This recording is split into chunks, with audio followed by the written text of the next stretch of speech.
안녕하세요. 오늘 여러분과 함께 MBN 2025 한일가왕전 이야기 좀 해볼까 하는데요. 이게 좀 논란이 뜨겁습니다.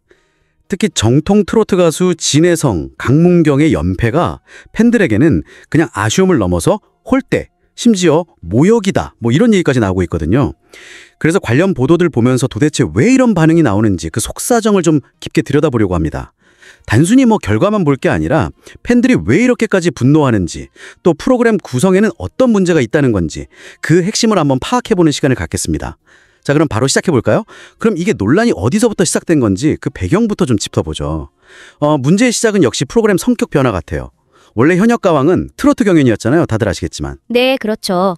트로트 중심이었죠. 근데 이번 2025 한일가왕전은 일본 탑7 가수들 장르가 J-팝, 록, 발라드 이렇게 다양하다 보니까 아예 한일 가요 경연으로 포맷이 확 바뀌었어요. 맞아요. 여기서부터 사실 좀 우려가 있었죠. 네, 한국 대표는 대부분 트로트 가수인데 시작부터 장르가 너무 안 맞는 거 아니냐, 공정한 거냐 이런 목소리가 나왔었거든요. 네, 특히 그 정통 트로트를 지키려는 팬들 입장에서는 더 그랬을 거예요. 이게 단순히 옛날 노래가 아니라 그 특유의 창법, 깊은 감성이 중요한 거니까요. 그렇죠. 한국 대중음악에서 중요한 부분이기도 하고요. 그러니까 팬들이 이게 단순 패배가 아니라 아예 장르 자체를 존중 안 한다.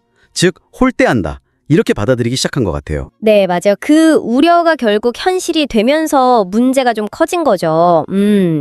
정통 트로트를 들고 나온 진혜성, 강문경이 진짜 무대는 좋았는데도 불구하고 자꾸 지니까요. 팬들 불만이 쌓이기 시작했고, 이게 단순 승패를 넘어서 홀대, 논란으로 가고 급기야는 실력 있는 가수에 대한 모욕? 아니냐, 이런 격한 감정으로까지 번진 겁니다. 이게 딱 이번 논란의 핵심 배경 같아요.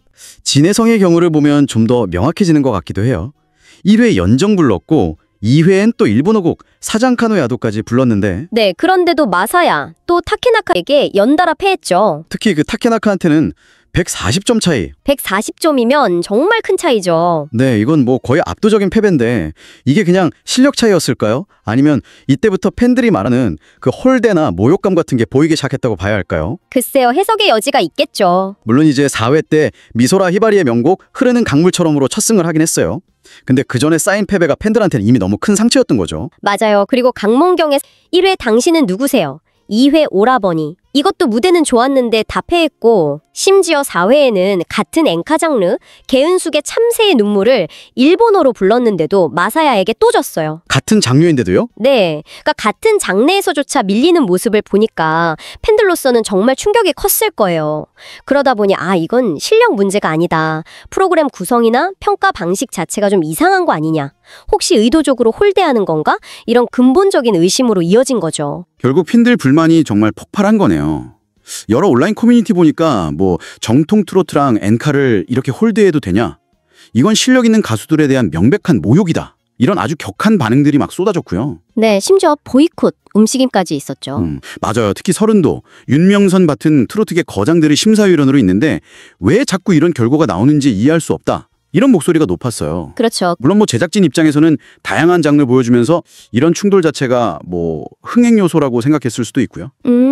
그럴 수도 있겠네요. 근데 결과적으로는 팬들의 감정을 좀 심하게 건드린 셈이 됐네요. 네, 그래서 이 문제는 이제 특정 가수 한두 명의 승패를 넘어서 프로그램 기획 자체에 좀 근본적인 문제가 있었던 거 아니냐. 이런 지적이 점점 설득력을 얻고 있어요. 네, 그렇죠.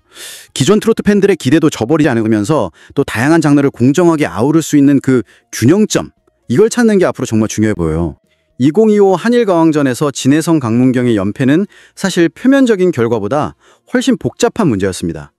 프로그램의 정체성, 공정성에 대한 의문, 그리고 무엇보다 팬들이 느꼈을 그 깊은 실망감과 분노, 나아가 모욕감으로까지 이어진 아주 복합적인 사안이었어요. 네, 맞습니다. 결국 이번 논란은 단순히 한두 가수의 승패 문제를 넘어서 프로그램 기획과 팬덤 사이의 기대치 충돌, 그리고 장르에 대한 존중이라는 더 큰 질문을 던지고 있는 것 같습니다.